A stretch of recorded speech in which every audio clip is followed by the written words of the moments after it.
The mercury plummeted to 954 hectopascals, an empirical indicator of explosive cyclogenesis. The Philippine Sea became a kinetic engine.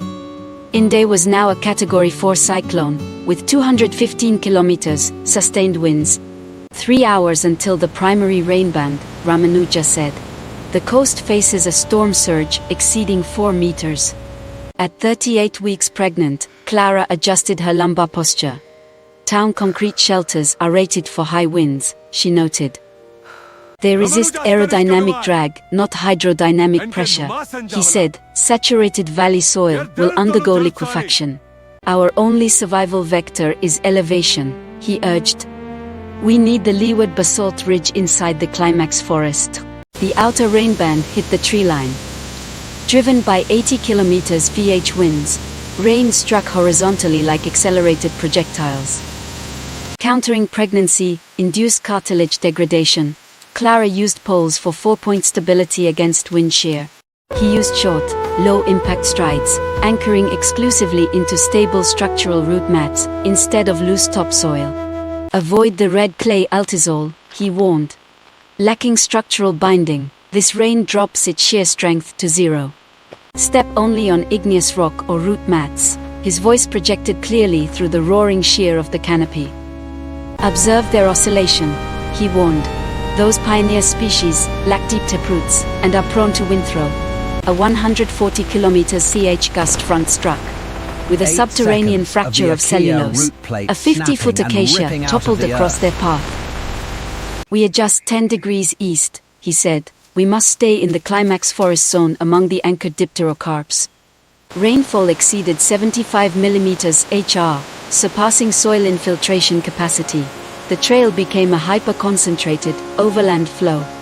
Clara halted at 140 bpm, her cardiovascular system working doubly hard to oxygenate the placenta under low pressure. The eye wall drove a deluge against the peaks.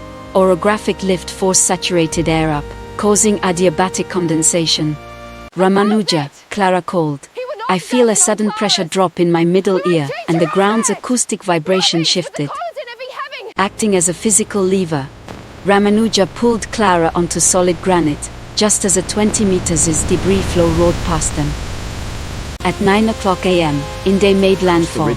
Overhead, 220 kilometers H winds generated a continuous deafening mechanical scream.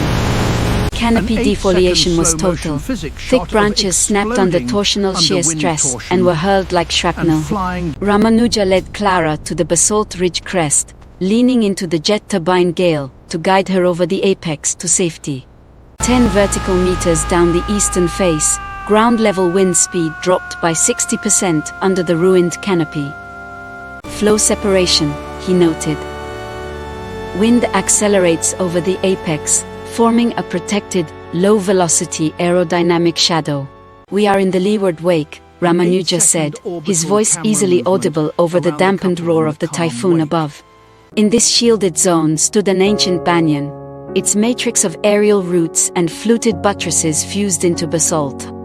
The roots form a geocellular grid, he said, guiding Clara into a dry alcove, roofed by dense, living hardwood. Anchored in the climax forest, the scholar and young mother sat safe, surviving by integrating with the Earth's forces.